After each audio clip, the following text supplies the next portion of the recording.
thinking Brody for Flux because they should not go for a late game hyper carry anymore because they already have the joy. So their side lane has to be at par with Harith.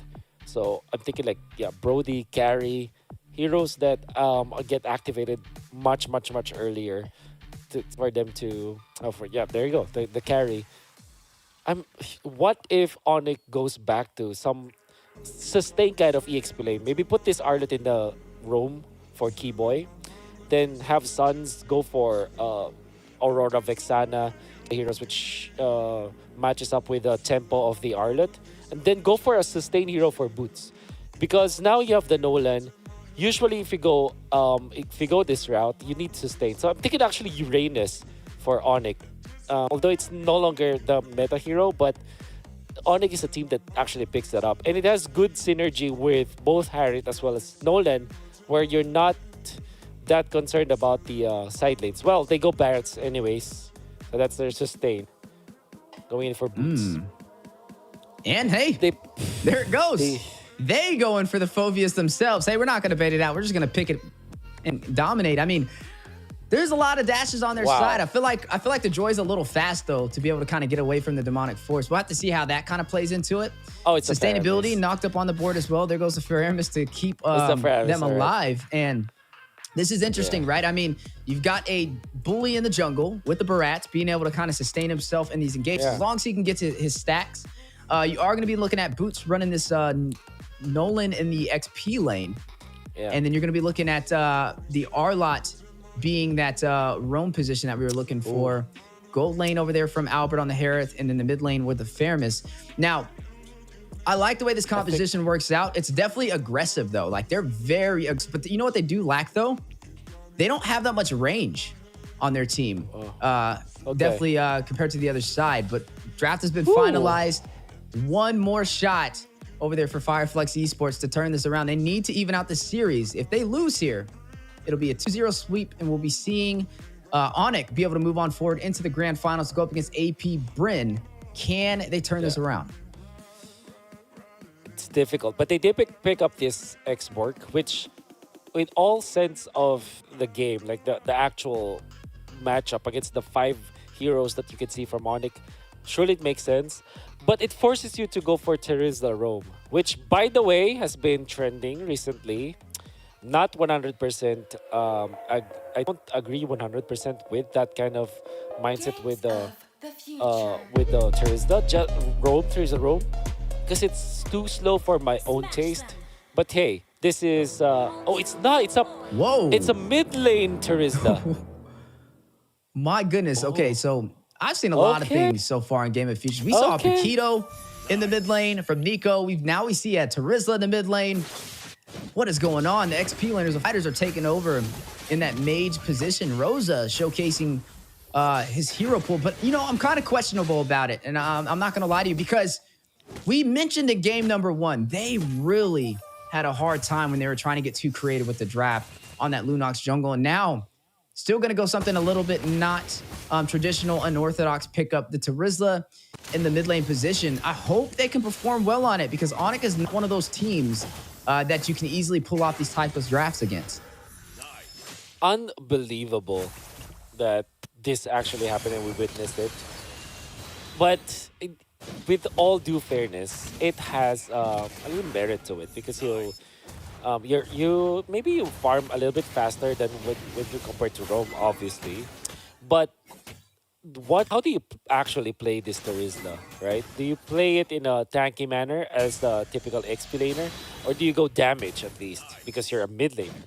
Because guess what? In the early stages, you'd 100% need a lot more damage as Flux Esports. Surely this joy hurts when it comes to the early rotations, but it's not as reliable as your typical mages like Feramis, for example, that can really cover your damage problems in the early stages of the game. Right, they're going to be relying on Apex 47 for a little of that magic damage. You know, it is Barats in the XP lane, though. Boots is going to pick that up. Kyrie is going to be running the Nolan to be able to deal that quick burst damage. Now, the Barats in the XP lane up against the X-Borg, that's something interesting to see, right? I mean, X-Borg definitely has a true damage, can kind of fight from afar. May be able to keep the Barats at bay, but he's doing a really good job of maintaining his stacks. The question is, who will be able to win the early phase? The last game, we saw Onic take total control on a one-sided story up against Flux Esports. Is the Terizla in the mid lane the difference? I want to say yes. Really badly, I want to say yes. But the easy answer is no. This might even be a liability. Now Alien has to get out. No control now for the turtle for Flux Esports. Yeah, no control indeed. But looks like they are still going in for it. Alien in a good position. Look at Keyboy, though, waiting for an opportunity to rush in with the final slash. Set up the team for an opportunity to get that retribution. Boots in position, pulling the aggro. Kyrie will find Alien. Down goes X-Borg. First blood for the side. Onic Heart Guard being activated, though, onto TNZ. Rushing in. Another roam going down. TNZ, though, will claim this turtle for Flux Esports and also draw a kill. Shuts down Kyrie, but now you need to get out of there, making the most out of the mobility. On some skates, sliding through the land of Dawn as they're able to pull that off and take a kill to even out the scoreboard. So Onic really got baited into taking down Alien, which kind of makes a lot of sense. But then again, that X-Borg is already very low. That actually forced Kyrie to commit some of his energy as well as some of his spells before the turtle fight to get into position to take out Alien. So he wasn't really the best spot to start the turtle. And that also meant that he lost some HP, right? Because Alien had a little bit of poke in there. And that meant that when TNZ as well as Apex 47 combined with the Heart Guard, Kyrie had some of his tools were gone. So that's the reason why Flux Esports easily committed onto Kyrie and took him out. Then the bonus is they got the turtle. So this is such a massive recovery from Flux Esports. Yeah, and they got to really watch out for TN, right? We talked about needing some sort of single target CC to stop him from getting to the back line. And he has a little bit of that momentum boost, knowing Apex 47 has the Heart Guard when things get a little tricky. And hey, he was able to take down Kyrie. So it looks like so far their plans are working in their favor. Speaking of TNZ, there it goes again. The dynamic duo combo giving Onic a hard time, forcing out the Netherrealm. Rosa with the penalty zone tries to get away, but no, Kyrie with the response shuts him down 2-1. Onic leading in kills, bottom side though. Last Sanity dropping detonus. Welcome from Boots into the bush for the stun, forcing out the flicker from Alien. Both of them very low, still taking this fight. And Boots draws the kill. Wow, great movements coming out from Boots. Hey, baiting out Alien, and then that duel, he was able to win with that flicker. Alien didn't really expect that to happen, but now TNZ is going to be finishing up the kill, but there'll be a lot of trades here. Ooh, Kyrie, able to find Apex 47. He used the retribution on him to kind of keep him at bay, to be able to burst him down. He will not have that for this turtle, but like we said again, Onic, one of those teams that kind of focus on getting those kills nice and early. It's okay. We know they're not going to go for this turtle anyway. We might as well get the slightest advantage we can. And there you have it, now leading the way 4-2. 1,000 gold lead, and the third kill so far from Kyrie. I mean, he was opening up the game in match number 1 over there with that Martis, and now it's looking like it's coming to fruition again with the Nolan pick. Yeah, and you can see that they're not making the beeline towards the turtle yet, because it kind of felt like TNZ knows that he has a little bit of level advantage, so he can go for the purple first and then get the level 10, but Kyrie, that is a crucial Lethal Wanderer, by the way, because that's levels that it's EXP that you take away from Kyrie. So TNZ actually great heads-up play in that regard.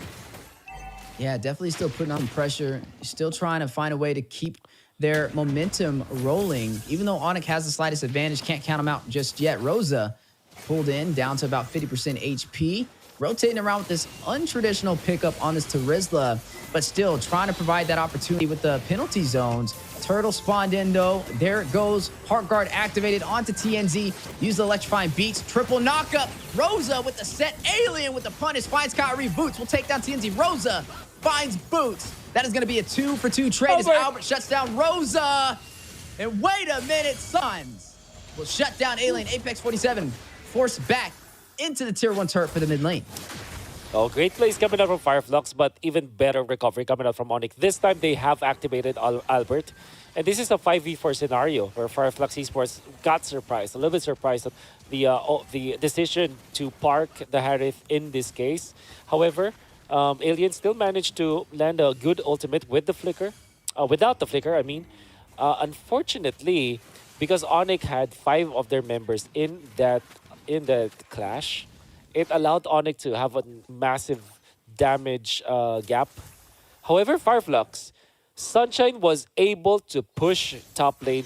That's a tier 2 turret that he was able to take away when the fight happened. So I think that, honestly, after all the things that happened, Flux Esports might have had the better trade. Even when they're not leading when it comes to the gold right now, I think that specific trade, you are very happy if you're Flux Esports.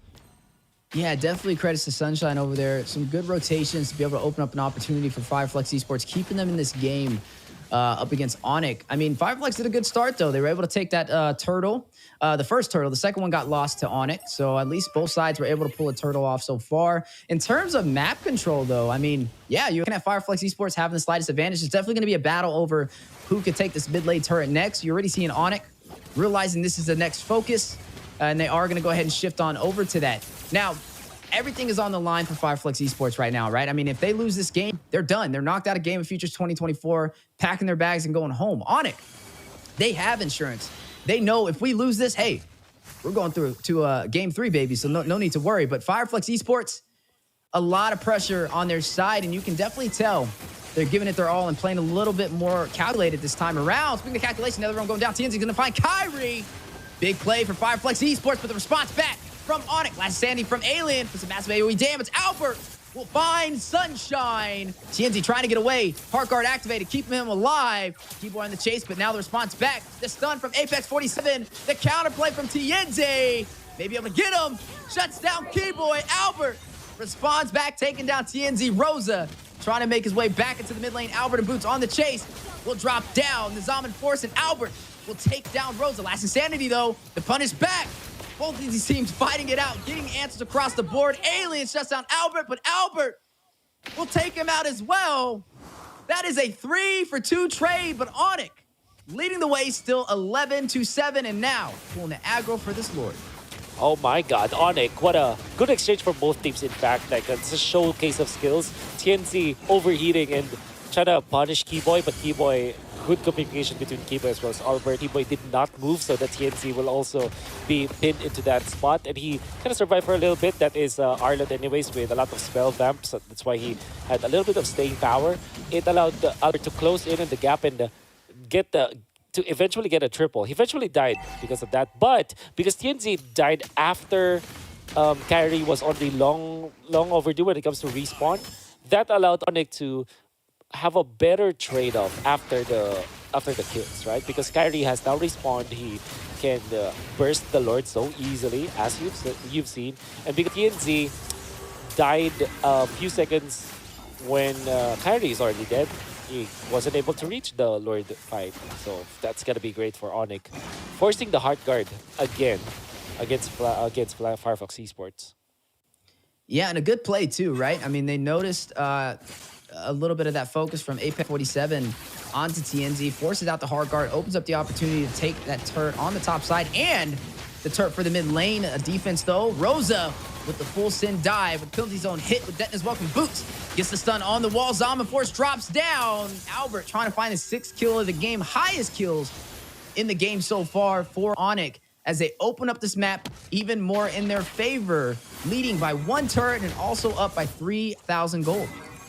Good pressure coming out from Onic, but definitely a great defense from a decent defense coming out from Flux Esports. They're not losing some of their members, but they are trailing behind when it comes to the goal. TNC wants to fight this.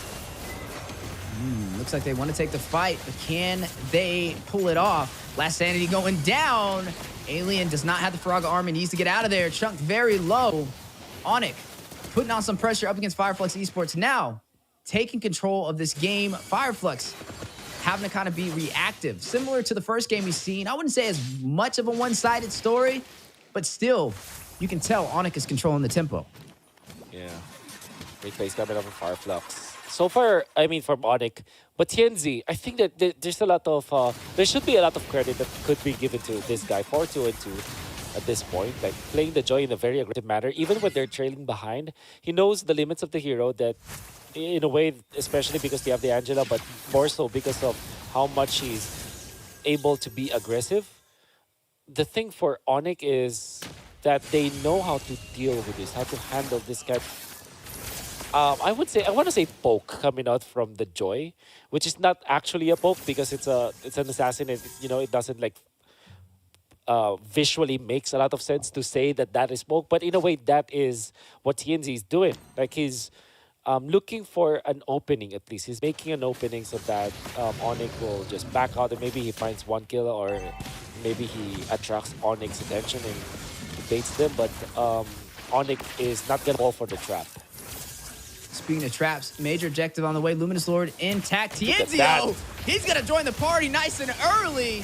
He's going to jump in with the electrifying beat. You're going to see the Heart Guard activated, but I don't know about that because that's two major ultimates off the playing field. A chance for Onic to respond if they do want to take this clash. You are going to go ahead and see Kyrie, though, respawn back to the base. A little bit of that regen, getting ready to go ahead and take that purple buff. Boots in a good position. I mean, he's running this Barats, right? He's a bully. He has all his stacks. He's able to maintain them off of this Lord and also in the mid lane. But now you are seeing Fireflux Esports trying to go in, trying to actually take this fight in the Lord pit. Interesting. Fireflux Esports went for that. They don't have the Heart Guard. But they have a healthy minion wave from top to bottom, so maybe that's why they feel confident. Ooh, wow! Confidence. There you have it. TNZ able to pull it off, gets a kill, takes out Kyrie, and claims the Lord for Fireflux Esports. Now they just need to get out of there. Rosa with the penalty zone on their way out. Nobody will fall for the side of Fireflux Esports. Mission accomplished, and hey, this is what they need to do to stay in this game. Fireflux Esports, great understanding of how to take the Lord, to counter the Lord, because they know that TNZ is max level anyways, so is Kyrie, so there'll always be a 50-50. Then TNZ actually went against 5, so that's crazy. But at the same time, the setup was there. If you're going to be looking at the map, Fireflux's minion wave management was actually on point.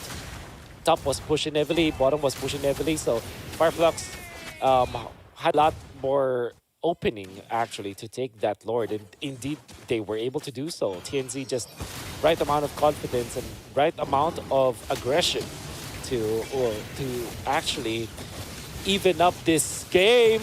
Ooh, he's gonna rush in. Heartguard activated, keeping Sunshine alive. A little bit of a close call. Fireflux Esports, they were down for majority of this game. Rosa with the flicker to safety. The pendulum has swung in their favor, right? Able to steal this Lord. Like you said, give some credit over to TNZ on the way he's been kind of rotating around, especially running this Joy, who we typically see banned out, and nothing really to stop him from getting into these neutral objectives. He's really leaning on not having to worry about that single target CC. Apex 47 with the Heart Guards to keep him alive, and it's getting the job done almost every single time when it comes to the contest for these neutral engagements, and it's something that Onic is going to have to watch out for, because the later this game goes, the stronger these Lords are. If Fireflux can continue to get these steals, Onic will be forced to the defense and try and hold him off from evening out the series. Oh, look at Joy. This is the timing where Joy is much stronger than the Nolan. So in the early stages, Nolan is faster compared to the Joy. Nolan is actually more bursty, I guess, compared to the Joy. But at this point, when they're all locked out, all of the with 4 items already up for TNZ, eventually gets to the fifth whole item. That Joy is gonna hurt, right? So it definitely, when it comes to 1v1, Kyrie will not survive that. There's no, you don't want to go Winter Truncheon if you're the Nolan. Not even the Immortality, right? So you want to go all out damage. There's no way for you to stop the Angela Joy combo. So Fireflux Esports are really showcasing how good their composition is. However, Onic still is winning when it comes to the economy. Oh my God. Kyrie finding Apex 47, Netherrealm being activated. TNZ trying to get away. They finally caught him. Deton's welcome from Boots Sans takes the kill. High value target in there. Finish. Sunshine trying to escape. Hit with the final slash. Kyrie still in the deal with the fracture. We'll shut him down. Albert in the mid lane. We'll find Alien. One more member left to go. Rosa, the mid lane to Rizla. Left to fight the full 5-man team. What time is it? What time is it, Wolf? Oh, you know what time it is. It's Onic You know what time it is. As they are pushing through the mid lane. Kyrie, king of the sky, now king of the ground, claims the full bet against Flux Esports and moves on to the grand finals of Game of Futures 2024. In a snap, in fact. And I don't know if you've ever played other games like sports games, but that is definitely a superstar trigger that we saw. Like literally the timing where it kind of felt like for 17 minutes or for 16 minutes they're just charging up their